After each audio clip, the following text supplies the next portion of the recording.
అందరికీ నమస్కారం. Welcome to our channel. దేశవ్యాప్తంగా సంచలనం రేపిన ఘటన కోల్కతాలో జూనియర్ డాక్టర్పై అత్యాచారం. నిజంగా నేటి రోజుల్లో కూడా ఈ విధమైన పరిస్థితులు మరలా పునరావృతం అవుతున్నందుకు నిజంగా ప్రతి మానవుడు కూడా తలదించుకోవాలి. అయితే ఈ సంఘటన గురించి పూర్తి విశ్లేషణ ఇవ్వడానికి మనతో ఉన్నారు సీనియర్ జర్నలిస్ట్ కనకదుర్గ గారు. మేడం నమస్కారం. నమస్తే అండి. మేడం, ఈరోజు నిజంగా చెప్పుకోవాలంటేనే బాధాకరం. ఇది కలకత్తాలో ఒక జూనియర్ డాక్టర్ మీద అత్యాచారం ఘటన అయితే జరగడం జరిగింది. దానికి సంబంధించి దేశవ్యాప్తంగా ఆందోళనలు కావచ్చు, అదేవిధంగా ఇప్పటికీ శాంతి ర్యాలీలు కూడా చేస్తున్నారు. అసలు ఈ ఘటన ఎలా జరిగింది, దీనికి సంబంధించినటువంటి బాధితులు వీళ్ళందరూ కూడా ఎవరంటారు మేడం? ఇవాళ మొత్తం దేశవ్యాప్తంగా ఓపీలు బంద్ చేశారండి. డాక్టర్స్ ఎవరైతే ఉన్నారో వాళ్ళు ఈ సంఘటనకు నిరసన తెలుపుతూ అయితే దీని గురించి మాట్లాడుకోవడానికి కూడా చాలా బాధగా ఉంది. ఎందుకంటే ఒక అమ్మాయి, ఒక ట్రైనీ డాక్టర్ అమ్మాయి తన కళలు సాకారం చేసుకునే లోపు ఈ రకంగా జరగటం అనేది చాలా అన్యాయం. మమతా బెనర్జీ ఏం చేస్తున్నారు? ఒక మహిళ అయ్యుండి, ఒక మహిళా ముఖ్యమంత్రి అయ్యుండి ఇది జరిగితే, అది కూడా ఒక ప్రభుత్వ ఆసుపత్రిలో, ఎంత అన్యాయం అండి ఇది. ఆవిడే ముఖ్యమంత్రితో పాటుగా హెల్త్ మినిస్టర్ కూడా ఆవిడే బాధ్యతలు చేపట్టిన బాధ్యతే అది. ఆవిడే రెండు కూడా. మరి ఆవిడేంటి, ప్రభుత్వ ఆసుపత్రి అంత దారుణంగా ఉందా? మీరేం చేస్తున్నారు? ఇప్పుడు ఆ సంజయ్ రాయ్ అన్నవాడిని అసలు పోలీస్ ఇన్ఫార్మర్గా ఎందుకు పెట్టుకున్నారు? వాడు 4 పెళ్లిళ్ళు చేసుకున్నాడు, ఒక భార్యను వాడు చాలా కిరాతకంగా చంపాడు అంటున్నారు. అటువంటి వాడిని మీరు అసలు ఒక సైకో లాంటి వాడిని తీసుకొచ్చి వాడిని పోలీస్ ఇన్ఫార్మర్గా పెట్టుకుని, వాడు పోలీస్ అని వాడు రాసుకుని వాడు ఇష్టానుసారం తిరుగుతాడని మనం విన్నాం. అది ఎంత అన్యాయం అండి అసలు. అలాంటి వాళ్ళని పోలీసులు ఎలా పెట్టుకుంటారు? వాడి ప్రభుత్వ ఆసుపత్రికి వచ్చి, అంటే ఈ విచారణలు ఉంటాయి కదండి, అటువంటిప్పుడు వాడు వస్తాట. అసలు అలాంటి వాడిని మీరు ఎలా చేస్తారు? నెంబర్ 1. రెండోది, ఈ అమ్మాయి డాక్టర్ ఎవరైతే ఉన్నారో ఈవిడ 36 గంటలు ఆల్మోస్ట్ పనిచేసి, అంటే అసలు ఒక మనిషి 36 గంటలు నిద్ర లేకుండా ఉండటం అంటే ఎంత దారుణం, అంటే ఎంత అసలు కష్టం అది. అసలు వాళ్ళకి బ్రెయిన్ పనిచేస్తుంది ఎవరికైనా. సో అమ్మాయి నిద్ర వచ్చి మ్యాచ్ చూసి స్నేహితులతోటి తల్లిదండ్రులతో మాట్లాడాక, అంటే ఒలింపిక్స్ మ్యాచ్ వెళ్ళి అక్కడ ఎక్కడైతే సెమినార్ జరిగిందో సెమినార్ హాల్లో పడుకుందట రాత్రి సమయంలో నిద్ర వచ్చి.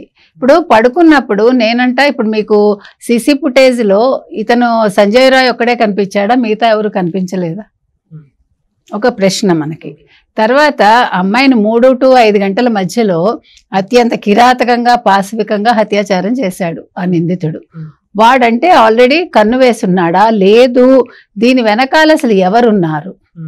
ఎందుకంటున్నావంటే అమ్మాయిని కంటి అద్దాల మీద కొట్టి అవి ఇంకా గుచ్చుకుని పోస్ట్ మార్టంలో కన్ను గుడ్డులోంచి కూడా రక్తం వస్తుందంటే, అంటే వాడేదో ఒక మోటివ్తో చేశాడు ఇది. అంటే ఓకే, వాడు సైకో కావచ్చు, వాడు చూడొచ్చు, వాడు చెడ్డవాడే, కరెక్టే, వాడు విమెనైజర్, ఇవన్నీ కాకుండా అసలు దీని వెనకాల ఇంకెవరో ఉన్నారేమో అని ఒక సందేహం. దానికి రీజన్ ఏంటి? అంత కిరాతకంగా అమ్మాయిని అంత చంపాల్సిన పనేం వచ్చింది? అమ్మాయి ఎముకలన్నీ విరిగిపోయి ఎడంకాలికి దెబ్బ తగిలి, అసలు అది వింటుంటేనే మనకి కడుపులోంచి ఒక బెంగ, బాధ అన్నీ వస్తున్నాయండి. ఒక ఆడపిల్లని ఆ రకంగా చేయడం అంటే, మనం ఇంకా ఏ దేశంలో ఉన్నాం మనం?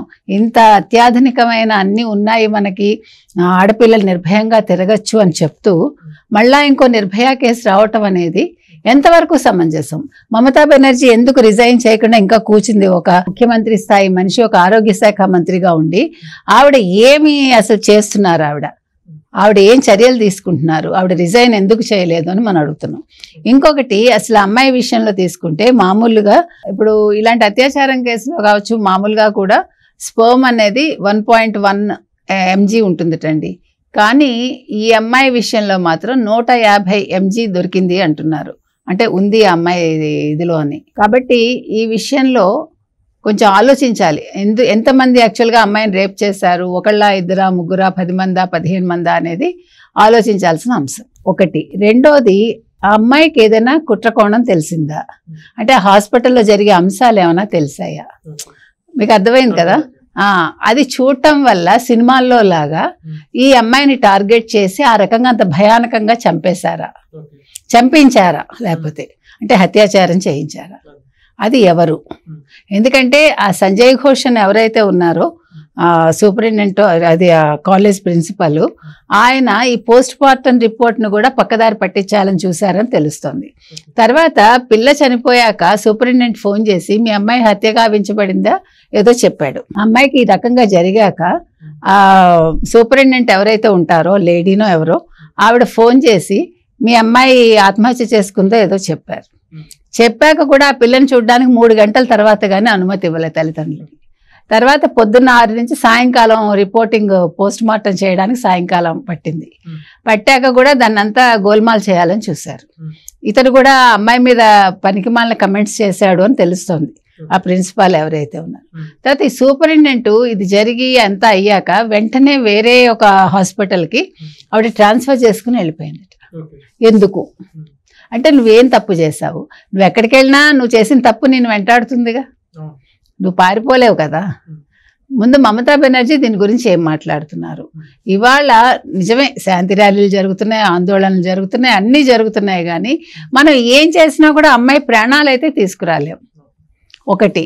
2, అసలు ఆడపిల్లలకి భద్రత ఎక్కడ? ఒక డాక్టర్ చదువుతున్న అమ్మాయికి రాత్రి మరి డ్యూటీ వేసినప్పుడు వాళ్ళ సెక్యూరిటీ ఎవరిది? ప్రభుత్వందే కదా. ప్రభుత్వ ఆసుపత్రిలో ఉన్నప్పుడు ప్రభుత్వందే కదండి. మరి ఈరోజు వాళ్ళ అమ్మా నాన్నకి ఆ పిల్లని మీరు వెనక్కి తెచ్చిస్తారా? ఇప్పుడు అంతమంది గ్యాంగ్ రేప్ చేసి ఆ పిల్ల బాడీ ఎముకలు అంతలా విరిచేసి ఇంత కిరాతకంగా చంపేశారు అంటే మీరు అసలు మానవత్వం ఉన్న మనుషులా? అలాంటి వాడిని అసలు మీరు ఎలా, వాడు ఇంకా సిగ్గు లేకుండా వాడు ఇంకా అసలు మీరు ఏమైనా చేసుకోండి, కావాలంటే నాకు ఉరిశిక్ష వేయండి, వాడు అట్లా సమాధానం చెప్తున్నాడండి. వాడిని ఏం చేయాలి అసలు? అంటే అలాంటి వాడిని పోలీసులు గుర్తించలేకపోయారా? వాడిని తీసుకెళ్ళి అసలు మళ్ళీ పోలీస్ శాఖలో పెట్టుకోవడం ఏంటి ఇన్ఫార్మర్గా అండి? అంటే పెట్టిన వాళ్ళ మీద కూడా చర్యలు తీసుకోవాలిగా. అంటే మీరందరూ ఇలా ఇంకా ఎన్ని చేశారో ఇది బయటకు వచ్చింది. ఇప్పుడు మనం ఆలోచించాల్సిన యాంగిల్ ఏంటంటే ఇప్పుడు ఈ అమ్మాయిది బయటకు వచ్చింది, ఇలా రాని కేసులు ఎన్ని ఉన్నాయి? అవి ఏమైనా అమ్మాయికి తెలిసిందా? లేదు ఇంకేమైనా మీరు చేస్తున్నారా హాస్పిటల్లో? అంటే ప్రజలకి ఇబ్బంది కలిగించేవి లేకపోతే ఏమైనా ప్రజా వ్యతిరేక కార్యకలాపాలు ఏమైనా చేస్తున్నారా? అదే ఆ పిల్ల తెలుసుకుని దానివల్ల ఆ పిల్లని ఇలా చేశారా? ఈ అమ్మాయికి ఇలా చేసినప్పుడు వాడు బ్లూటూత్ పెట్టుకుని లోపలికి వెళ్ళాడు, వచ్చాక బ్లూటూత్ తీసేశాడు. దానివల్ల వాళ్ళు పోలీసులు అదంతా అంటే అతన్ని పట్టుకోవడం జరిగిందిట. సో ఇప్పుడు అది పట్టుకున్నప్పుడు వెనకాల ఎవరైనా ఇన్స్ట్రక్షన్స్ ఇచ్చేది కూడా తెలుస్తుందిగా. సో ఇదైనా వీడియో తీశారా? వీడియో తీసి అక్కడ ఎవరైతే బాధ పెట్టమన్నారో వాళ్ళు ఏ రకంగా దాన్ని అంటే ఆ విషయాన్ని వాళ్ళు ఎంజాయ్ చేశారు, ఇవన్నీ కూడా రావాలండి ఇన్వెస్టిగేషన్. సో ఈ కోణంలో కూడా ఇన్వెస్టిగేషన్ జరిగి తీరాలి. ఎందుకంటే ఇది చిన్న విషయం కాదు. ఇప్పుడు వాడొక్కడు ఈ పని చేయడు. ఇప్పుడు ఇంతమంది అది గ్యాంగ్ రేప్ అన్నట్టుగా మనకు అర్థమవుతుంది. కాబట్టి ఈ అత్యాచారం చేయడానికి వెనకాల ఎవరిదో అండాదండా లేకపోతే వాడంత నిర్భయంగా మాట్లాడు. ప్లస్ అక్కడ ఏదో జరుగుతోంది, ఏం జరుగుతోంది అనేది తెలియాలి. కాబట్టి ఈ విషయం ఇంతటితో ఆపకూడదండి. ఇప్పుడు ఆ పిల్లని మనం తీసుకురాలేం, కానీ ఇంకా మిగతా ఆడపిల్లల్ని మిగతా డాక్టర్స్ని కావచ్చు ఎవరినైనా కూడా రక్షించాల్సిన బాధ్యత అయితే ప్రభుత్వం మీద ఉంది. ఇది అందరూ కూడా కలిసికట్టుగా పోరాడాల్సిన అంశం అండి ఇది. దీని మీద ప్రభుత్వాలన్నీ దృష్టి సారించాలి. ప్రతి ఒక్క రాష్ట్రంలోనూ ఎక్కడో ఒక చోట ఇలా అత్యాచారాలు జరుగుతున్నాయి, చిన్న చిన్న పిల్లల మీద కూడా జరుగుతున్నాయి. కాబట్టి తల్లిదండ్రులు చాలా జాగ్రత్తగా పిల్లల్ని చూసుకోవాలి. ప్రభుత్వం కూడా బాధ్యత తీసుకుని ఎక్కడికక్కడ మీరు ఇంత అత్యాధునిక యుగంలో ఉన్నాం కాబట్టి మనం దాని మీద అవగాహన కల్పించండి. గుడ్ టచ్ బ్యాడ్ టచ్ చెప్పడం ఒక్కటే సరిపోదు. ఎవరైనా వాళ్ళని తీసుకెళ్ళినప్పుడు వాళ్ళు ఎలా సేవ్ చేసుకోవాలి, ఆ సెల్ఫ్ ఇదనేది కూడా నేర్పించాల్సిన బాధ్యత మన మీద ఉంది, ఆత్మరక్షణకు సంబంధించి. మేడం ఇంకొకటి, ఈ ఘటన జరిగింది కోల్కతాలో. ఆ కోల్కతాకి ముఖ్యమంత్రిగా ఉన్నటువంటి వ్యక్తి మమతా బెనర్జీ గారు. హెల్త్ శాఖ ఏదైతే ఆరోగ్య శాఖ మంత్రి కూడా ఆవిడ బాధ్యతలు నిర్వహిస్తూ ఉంది. అయితే నిన్నటి రోజున ఆవిడ రోడ్డు మీదకి వచ్చి ధర్నా చేయడం జరిగింది ముఖ్యమంత్రి హోదాలో ఉండి. అది ఎంతవరకు సమంజసం అనుకోవాలి, ఎలా అర్థం చేసుకోవాలి? తనే ముఖ్యమంత్రిగా ఉన్న రాష్ట్రానికి ఆ విధంగా సంఘటన జరగడం. అసలు ఆవిడ బాధ్యత తీసుకున్నప్పుడు ఆవిడ ముందు రిజైన్ చేసేసి అప్పుడు అక్కడికి వచ్చి ధర్నా చేయాలి. రిజైన్ చేయకుండా ధర్నా చేసావంటే నీ లోపాన్ని నువ్వు కప్పిపెట్టుకోవటానికి వచ్చావా అక్కడికి? నీకు ఎట్లా వస్తావు? నువ్వు ధర్నా ఎప్పుడు చేస్తామండి? అది మీకు సంబంధం లేకుండా జరిగింది అనుకోండి, మీరు వచ్చి పాల్గొవచ్చు ఆ ధర్నాలో. కానీ నువ్వు రిజైన్ చేయకుండా నీ బాధ్యతని నువ్వు నిర్వర్తించకుండా సక్రమంగా నువ్వు వచ్చి అక్కడ ఎందుకు పాల్గొన్నావు? అసలు నువ్వు ఏం చెప్దాం అనుకుంటున్నావు ప్రజలకి? ఇది కూడా మనం ఇవన్నీ కూడానండి, ఇప్పుడు ఒక అంశంతో 100 అంశాలు ముడిపడి ఉన్నాయి. ఈ అమ్మాయి విషయంలో మాత్రం ఏదో మిస్టరీ అయితే ఉంది. ఆ మిస్టరీని ఛేదించాల్సిన బాధ్యత కలకత్తా ప్రభుత్వం మీద ఉంది. ధన్యవాదాలండి. మనం కూడా సాధ్యం త్వరగా ఆ యొక్క తల్లిదండ్రులకు కావచ్చు, బాధితులకు న్యాయం చేయాలని కోరుకుందాం. ఎవరైతే నిందితులు ఉన్నారో వాళ్ళు కూడా కఠిన శిక్షలు అమలు చేసి ఉరిశిక్ష పడాలని చెప్పి. కఠిన శిక్షలు కాదండి, ఇలాంటి వాటికి చట్టాలు మార్చి షూట్ ఎట్ సైట్ ఆర్డర్స్ ఇచ్చేయాలండి. మనకి సౌదీలో అట్లాంటి చట్టాలు మనకు వస్తే అప్పుడు ఇలాంటి వాళ్ళకి కొద్ది భయం వస్తుంది. ఓకే, ధన్యవాదాలు.